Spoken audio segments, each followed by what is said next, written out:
শুভ নববর্ষ। স্বাগতম জানাচ্ছি নতুন আরেকটি এপিসোডে। চট্টগ্রামের বর্ষবরণের অনুষ্ঠানের আদ্যপান্ত থাকছে আজকের এই এপিসোডে। শুরুতেই সকালে যাচ্ছিলাম শিল্পকলাতে। যাওয়ার পথেই দেখি চারুকলার মঙ্গল শোভাযাত্রা তখন শহর প্রদক্ষিণ করছিল। শিল্পকলাতে ঢুকতেই বেশ মানুষের জটটা দেখলাম। সবাই বর্ষবরণের প্রোগ্রাম উপভোগ করছিল, তাদের সাথে আমিও উপভোগ করলাম অনুষ্ঠানটি। আশেপাশে বেশ কিছু স্টল ছিল যেখানে বিভিন্ন ধরনের খাবার বিক্রি হচ্ছিল। হঠাৎ চোখে পড়লো একজন চিত্রশিল্পী ছোট ছেলে মেয়েদেরকে হাতে আলপনা এঁকে দিচ্ছিল। লোকজনকে দেখলাম খাবারের স্টল থেকে খাবার কিনে ও খেতে। তার ঠিক একটু সামনেই ছিল একটা ফটো বুথ, যেখানে দেখলাম অনেকেই ছবি তুলছিল তাদের প্রিয়জনদের সাথে সুন্দর মুহূর্তগুলোকে স্মৃতি হিসেবে ধরে রাখার জন্য।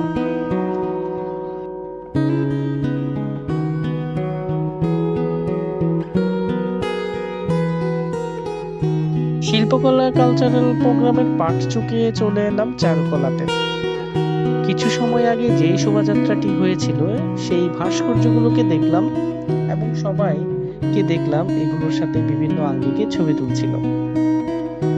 শিল্পকলা চত্বরটা এ ফাঁকে একটু ঘুরে ঘুরে দেখে নিলাম এবং সবাইকে দেখলাম খুবই সুন্দর করে রং বেরঙের শাড়ি পরে খুব সুন্দর করে সেজে গুজে এসেছে, দেখতে ভালোই লাগছিল।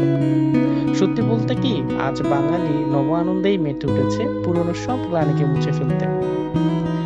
এখানে অবশ্য বেশি কিছুর আয়োজন ছিল না, তবে তাদের ফার্স্ট ইয়ারের স্টুডেন্টদের পারফরমেন্সটা বেশ ভালোই ছিল বলতেই হয়।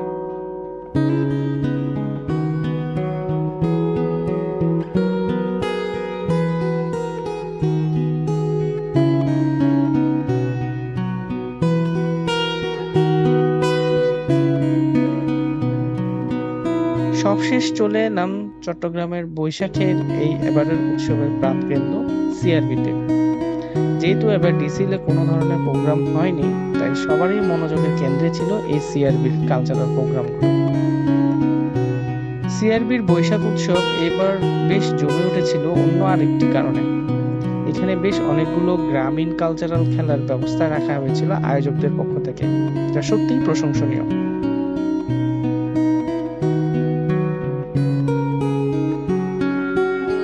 সিআরবির ঠিক এক প্রান্তেই দেখলাম হাডুডু খেলা খেলতে।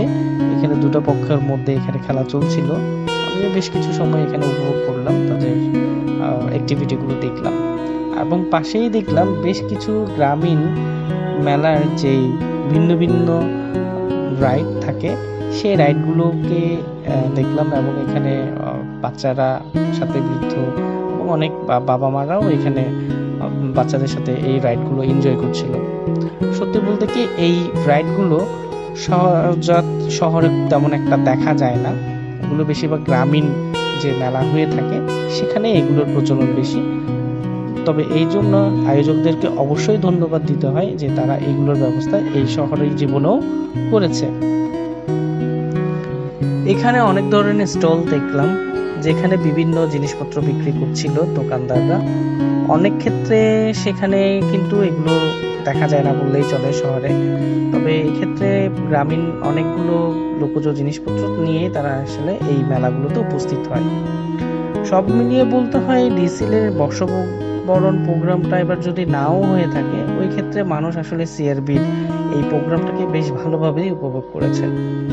আশা রাখছি আগামী বছর আরো সুন্দরভাবে এই বর্ষবরণ প্রোগ্রামগুলো বাংলার মানুষ তথা চট্টগ্রামের মানুষ উপভোগ করবে। আজ এই পর্যন্তই। ভালো থাকবেন, সুস্থ থাকবেন। ধন্যবাদ।